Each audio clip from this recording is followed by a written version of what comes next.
এক ছাদের তলায় আর থাকছেন না যিশু সেনগুপ্ত নীলাঞ্জনা। পথও বেঁকে গিয়েছে দুজনের। সমাজ মাধ্যম থেকে যিশুর সমস্ত ছবি এবং নিজের নামের পাশ থেকে সেনগুপ্ত পদবি মুছে দিয়েছিলেন নীলাঞ্জনা। তারপরই স্পষ্ট হয় তাদের বিচ্ছেদের গুঞ্জন। গত কয়েক মাসে সমাজ মাধ্যমে নানা ইঙ্গিতবাহী বার্তা দিয়েছেন নীলাঞ্জনা। কটাক্ষের তীর প্রত্যক্ষ বা পরোক্ষভাবে যে যিশুর দিকে, সে কথা বুঝতে অসুবিধে হয়নি কারোর, যদিও কোথাও যিশুর নাম করেননি তিনি। এই মুহূর্তে খাদানের সাফল্য নিয়ে ব্যস্ত যিশু। বক্স অফিসে ঝড় তুলেছে দেব যিশুর যুগলবন্দি। এর মাঝেই ফের যিশুকে বিঁধলেন নীলাঞ্জনা।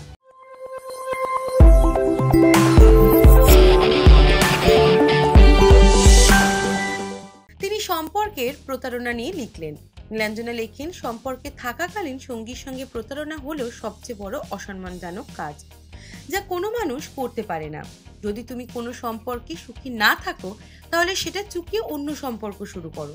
সেনগুপ্ত পদবি সরিয়ে ফেলার পরে ইনস্টাগ্রামে নীলাঞ্জনা নিজের পরিচয় দেন চিনিদা মাম্মা হিসেবে। কিছুদিন আগেও সম্পর্ক এবং বিয়ে নিয়ে ইঙ্গিতপূর্ণ পোস্ট করেছিলেন নীলাঞ্জনা। তিনি লিখেছিলেন, কেউ 25 বছর প্রেম করে, কিন্তু 5 বছর পরেই ডিভোর্স হয়ে যায়।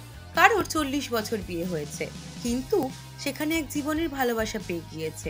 তাই আপনার দেরি হয়নি, আবার সময় আগেও কিছু হয়নি। আপনি যেখানে রয়েছেন ঠিক সেখানেই থাকার কথা ছিল। অভিনেতা নাকি আত্মসহায়কের সঙ্গে প্রেমের সম্পর্কে জড়িয়েছেন। প্রেমের টানেই নাকি ঘর ছেড়েছেন, যদিও অতি ঘনিষ্ঠতার দাবি যা রটেছে তা ঘটেনি। মহিলা আত্মসহায়কের সঙ্গে প্রেম নেই তার। তাহলে সেনগুপ্ত দম্পতির সম্পর্কে এমন ফাঁক হলো কিভাবে, তা নিয়ে ধোঁয়াশা রয়েই গিয়েছে। ভাই কি খবর? বল ভাই, তোর কি খবর? What I was thinking is I want to set up a new television set at the Living, which gives me theater-like experience. আরে ভাই, you should check Sony Bravia 7. Okay. Cinema থেকে সিরিয়াল, স্টারদের ব্যক্তিজীবন থেকে লাইফস্টাইল, টলি থেকে tele দুনিয়ার যাবতীয় খবর এবার থাকবে আপনার হাতের মুঠোয়। ENTJ নিউজ মানে বাংলা ছবির টাটকা খবর, সিনেপাড়ার হাল হাকিকাত, টলিগঞ্জের যাবতীয় আপডেট আমরা আনবো আপনাদের জন্য। তাই ENTJ নিউজকে সঙ্গে রাখতে ভুলবেন না। ভালো লাগলে লাইক, শেয়ার, সাবস্ক্রাইব করে সাপোর্ট করবেন।